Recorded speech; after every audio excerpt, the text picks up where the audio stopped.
Good morning. Nice to have you with us on this Tuesday. I'm Jason DeRusha. We call this the CBSN Minnesota Morning Update. We're glad to have you with us. It rolls off the tongue. That's why we call it. Just say it with me. CBSN Minnesota Morning Update. Catchy. We used to call it the 734, but you can watch this whenever you want. So why would we pin you down to a time?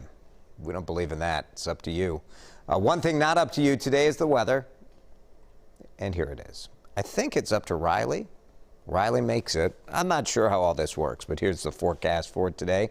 Twins game at noon. I'll be there, along with my 13-year-old. Should be fun. 71. It's pretty good. Nice and sunny. This afternoon, low humidity. This is a perfect day.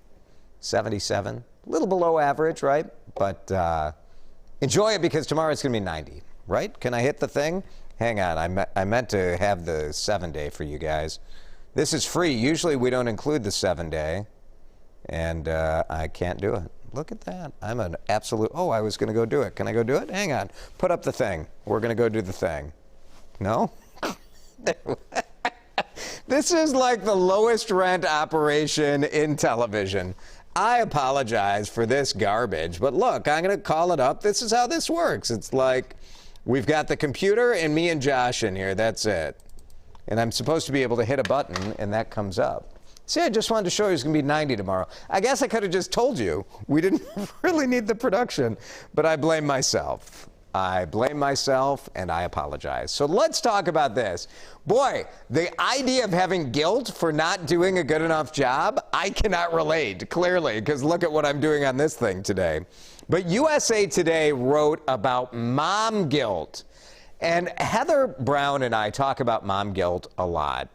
How much of mom guilt is dad's fault? Chris, do you think we could change it and add a U to the word guilt? What do you think? I think we can do that. You'll watch that happen live on your screen. It's going to be exciting. Mom guilt, it's a real issue. And there are individual aspects to this, right, where you think, like, as a mom, perhaps you feel like you're not doing a good enough job with your kids, you're going back to work too fast, you're not balancing things right, you're not paying enough attention to your kids or to your work, or you start to feel like, and I remember when my wife was going through this, where you feel like you're not doing anything to your peak ability. But a lot of this is because society puts the expectations on mom. And by society, I mean dads. Like, we sort of get to skate on this thing, on parenting sometimes. Not that dads today aren't doing a better job or more involved than maybe dads were 1 or 2 or 3 generations ago, but sociologists told USA Today that the idea that the woman is the best caregiver, maternal guilt, is the linchpin of gender inequality in the United States. I thought that was interesting to think about. So anyway, how much of mom guilt is dad's fault? Share your mom guilt stories. And let's talk about it. I'll be curious what you say. We'll read through some of your comments from Facebook in just a minute. More Minneapolis police are going to be patrolling out at the University of Minnesota. A new safety plan for the U, including more cameras and a plan to install better lighting. Last weekend, 5 people went to the hospital after a shooting in Dinkytown.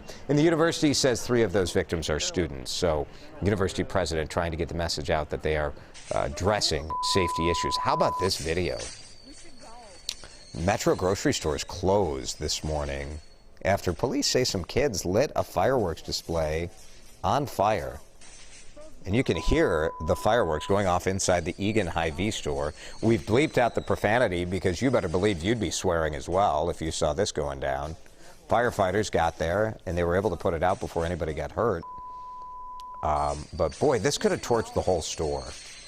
Police say they did arrest 3 juveniles nearby, and they're ventilating, they're cleaning up, but what a mess at the Egan Hy-Vee. My goodness. Twin Cities High School has chosen a name. We knew that Henry Sibley High School in Mendota Heights was going to change their name. They had 5 finalists for new names, and they went with Two Rivers High School because 2 rivers come together. I think it's the Mendota River and the Minnesota River, I believe, come together there. The original name, Henry Sibley. You've seen it around Minnesota because Henry Sibley was the first governor of Minnesota. But some community members, I believe it was an alum of Sibley, who came forward and said, you know, Henry Sibley was responsible for the war against the Dakota, the native Dakota, in the 1800s, and his treatment was questionable at best.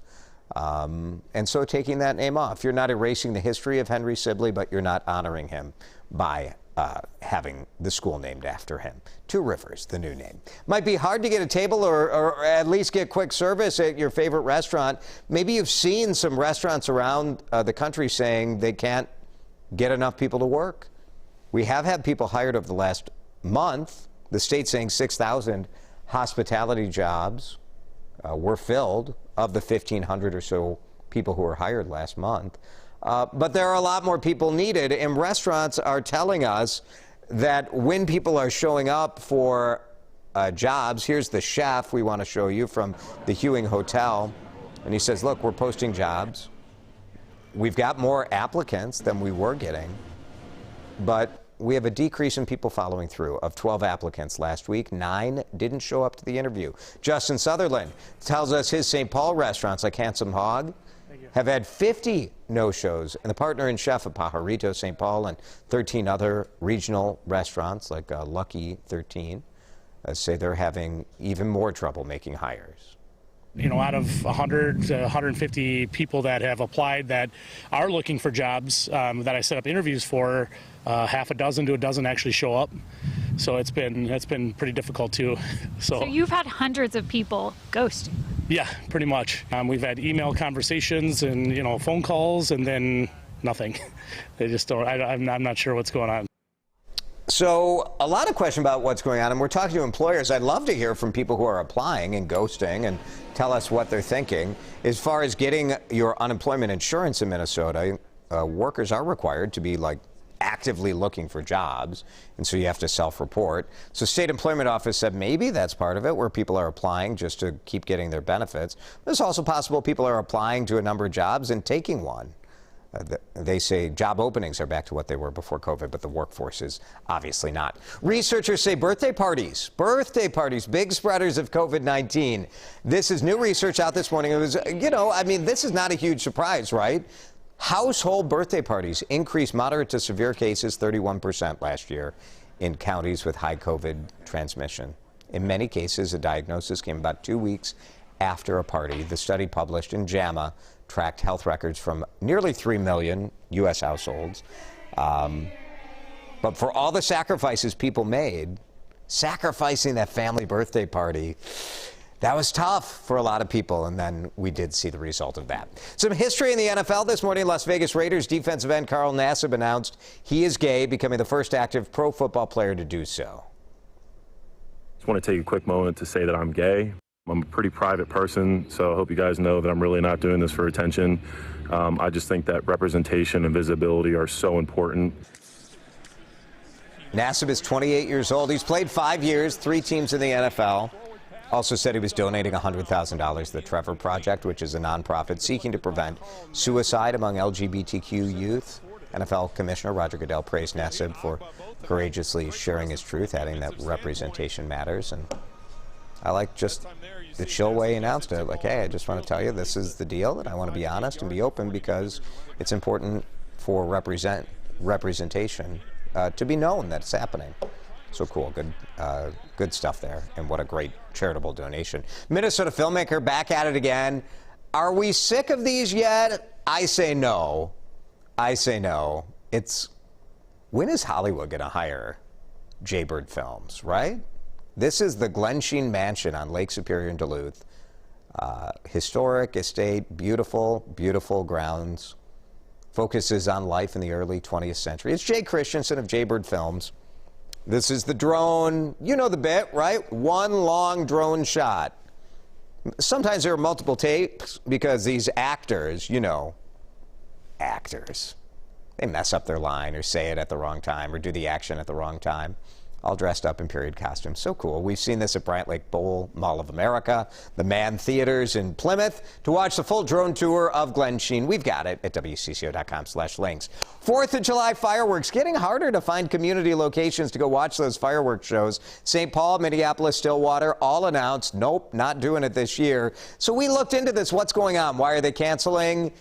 different reasons for each. Red, White, and Boom Festival in Minneapolis said, look, the COVID restrictions were lifted so late, they need 6 months to really plan for the crowds, plan for the event, top 75,000 people. St. Paul basically has said, we don't think it's worth it. $100,000 is what St. Paul used to pay to blast up. Wasn't it cool, though, over the Capitol? Oh, I get it, St. Paul. So many different priorities. You're like, we could better use the $100,000. But this isn't this cool. All right. Also, some places dealing with production delays at fireworks factories in China limiting supply. So the price for what's available is going up. Just trying to get product is a challenge. It is more expensive and it's just harder to find stuff. That was Alex Roser, the chairman of Delano's 4th of July celebration. They're still doing the fireworks show. They claim it's the oldest and longest in the state. Roser says they were able to keep the fireworks they bought for last year's show that was canceled because of COVID. Donors helped cover some of the cost increase. We have a list. Plenty of cities are doing this, so you'll have plenty of spots to see fireworks shows. WCCO.com. Click on this story on the front page and check it out. Mom guilt. How much of mom guilt is dad's fault? We have a special guest. I heard you needed a mom guilt expert. I asked for Heather if she could help us out here. Mom guilt expert right here. Nobody knows more about mom guilt. You have a PhD. We've had this conversation about a million times about mom guilt. So you don't like it, and I've stopped saying it because it's annoying. You. But when you tell me to just to chill out, just let it go. Let it go, Mom. You don't have to stress out so much. Right, just chill out. I finally taught him to quit telling me to do that. It's not nice to say that, not helpful. And you would think I would have learned that from telling my wife this about her own guilt. Because she had this sense, and let's see what Diana says, it should be parent guilt. Parent guilt, okay. Either is responsible for the children, but the kids are responsible for their behavior. Agreed, I agree with that. Yeah. But Diana, it's mom. It is mom guilt. It just is. We've got another comment from Becca. I had a lot of mom guilt when I went back to work. Oh, that was tough. Was that the hardest point, the return to work day? That was rough. I will tell you even when I moved to the mornings and I wasn't there in the mornings, that was rough when they come in and why do you have to leave in the middle of the night? Yeah. So maybe it's not the dad's fault. Maybe it's the kids' fault. Why are kids so mean to you? Why are they doing this? When your kids get a little older, it'll be better. Wendy working remotely but still needing the kids to go to daycare. Yeah, that's a good one. Yeah. Yeah. All right, one more comment from you guys. Society. Here we go. Jackie is nailing it. Right? Could we put it back up for just a second? Because society is saying that moms have to be able to do it all. Right. And some of this is self-imposed, but the reason it's self-imposed is because it is the society norm. Is self-imposing it on That's us. Right. So while indeed there is some truth to say, like, you have to release yourself of that pressure, it's important to respect and know the pressure is enveloping and has for many years, and is going to for many years. All right, so how much is? Let's figure this out, Moms. How much is Dad's fault, though? What percent would you say? I'm not giving up, Dad. I would say, like, for me, my wife's, I will take 35%. Oh, that's good. Okay, more than a third. More than a third. More than a third. Yeah, because if I did more, she would have less guilt. Good. Or would she? I don't know. It's never perfect, I don't right? know. Is Joe watching? I don't know. So I don't know. If I do more for our family, I think, this is a nice theoretical conversation, but my wife would just like me to do more. Right. Just stop telling me you're going to do more. Just do more. All right. Heather, thank you for coming. Thank you for having me. Heather is an incredible. Well, I also need to learn because I'm going to do this for a couple days later on this week. Yeah, I'm going to be off on Thursday and Friday. I have no guilt about that. Going on vacation. Thank you guys for watching the CBSN Minnesota Morning Update. We'll see you back here same time tomorrow.